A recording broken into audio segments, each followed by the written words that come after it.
Well, celebrating my anniversary on Friday is a reminder that when you get married, your primary relationships do change, or at least they should change.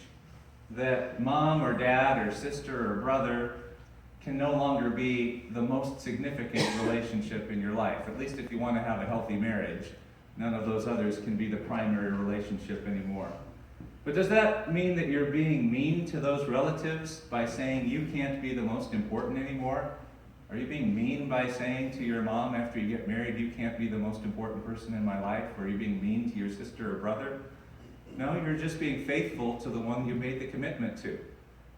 So when Jesus says in verse 26, which is a pretty hard verse to read, whoever comes to me and does not hate father and mother, wife and children, brothers and sisters, yes, and even life itself, cannot be my disciple. He's not suggesting that we literally hate our family members. That it's a way, and the way that they spoke, the way that they shared things back in that culture was more of a sense of priorities. That no longer can those relationships be your main priority. Doesn't mean that you stop loving them, but it means that they can't be the ones that define your relationship with God, but that your relationship with God needs to define your relationship with other people. Jesus had just told a parable before that, which helps, I think, put this in perspective. He told a parable about a man who threw a banquet.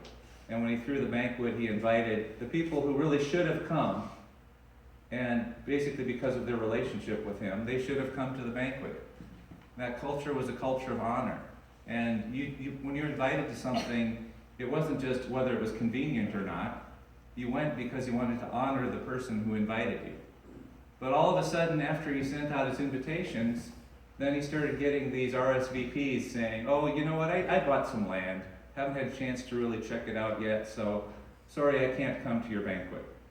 And another guy sends back an RSVP saying, I just went to the ox dealership and brought home a new pair of ox and haven't had a chance to test them out yet, so I can't come to your banquet. And then someone says, you know what, I don't know if they got married that day. Probably they got married a week ago. And you know what, I'm too busy installing the microwave that we got for our wedding. I really can't come to your banquet. And so he keeps getting all these messages, which we think are, well, that's rude. But really it's dishonoring. It's dishonoring the relationship they have with their friend who invited them. Because in that culture, you should have changed your other priorities for the sake of honoring a person, rather than giving up the honor of the person for the sake of your other priorities. So Jesus makes it clear that when we choose to follow him, that he is supposed to affect our other priorities, rather than having our other priorities affect the way that we relate to him. Remember what he says? Seek first what? The kingdom of God and his righteousness, and all those other things will work out. All those other things, those relationships, those things, those work things, other priorities, those other things will work out when we put Jesus first. But I know in my life, maybe I'm the only one, but fairly regularly I put the other priorities first. I put my financial security first, or I put my convenience first, or I put my relationships with other people first, wanting to keep them happy. And I don't know about the rest of you, but that's not the way that it's supposed to work. It's not that we do the other things first and then try to fit God in, but it's we put God first and allow God to affect the way the rest of those things work in our lives. So I'm thinking the past few weeks, I've been thinking about how blessed I am to be here. So this is not saying I'm moving, I'm not going anyplace. I'm just sharing with you a thought process of what's going on as I've been taking time to pray. But as I've been taking time to pray, I've been thinking, you know what, the boys are doing well in school, they have friends, they're getting connected with programs and activities, they're blessed, it's a good place to be. Betsy's starting her school in Texas, and she's moving toward her new goals, and it's just a good place to be. We're connecting with the community. And so at this stage, I'm going to go down here for my visual aid. At this stage in life, I would say, if you picture life as putting all your cards on the table, that we're at any stage in life when you're going to make a decision about what to do, that if you're really open to any option, it would be putting all the cards on the table and making all of them possible. But I'm in a stage of life right now where I've been praying, God, you know what, I really don't need to have these cards on the table anymore. I like my location. The boys are doing good. Betsy's doing well. This is a good place. It's a good church. So I just find myself taking more cards off the table.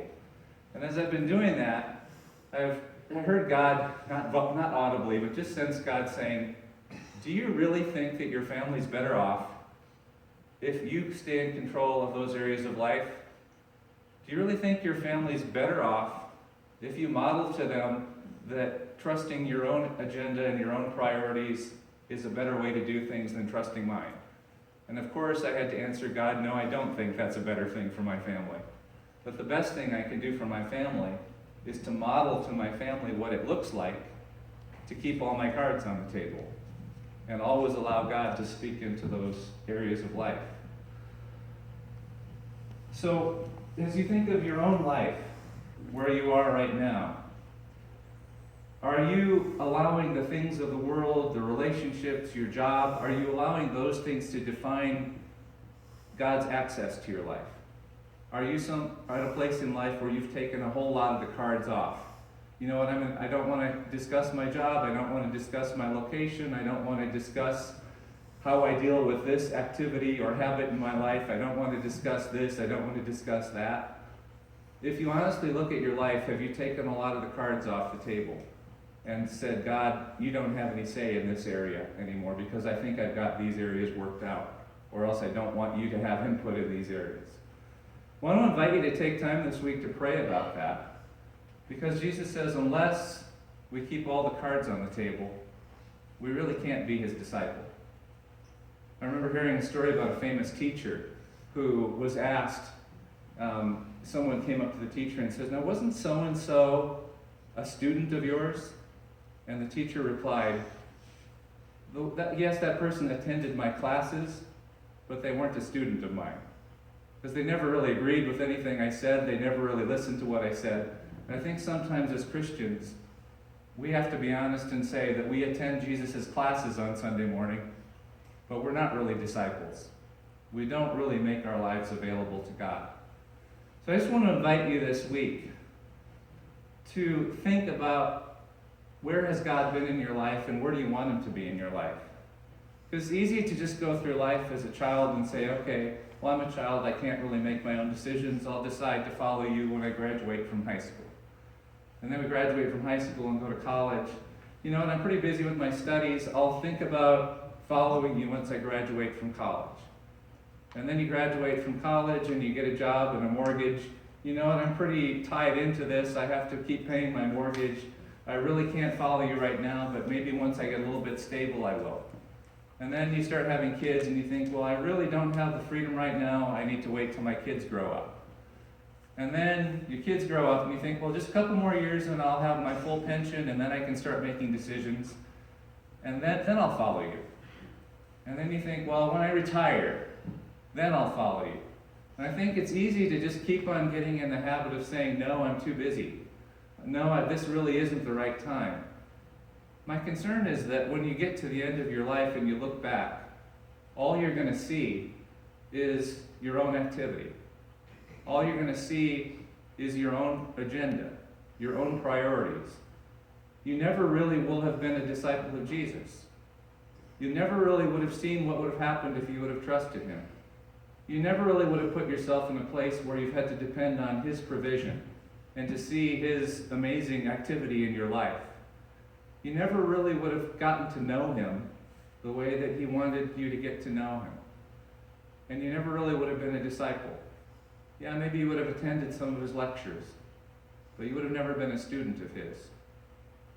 So I just want to invite you to be looking, and I've got some of those cards just in the back as a visual aid to pick up on the way out.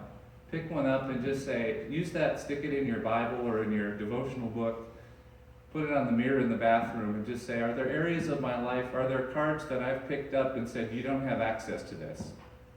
You don't have access to speak into my location or my vocation. You don't have access to speak into my relationships. You don't have access to speak into my habits. And just to really take time to say, God, help me to put all the cards back on the table. Because I don't want to finish my life back and find out I never was your disciple. Amen.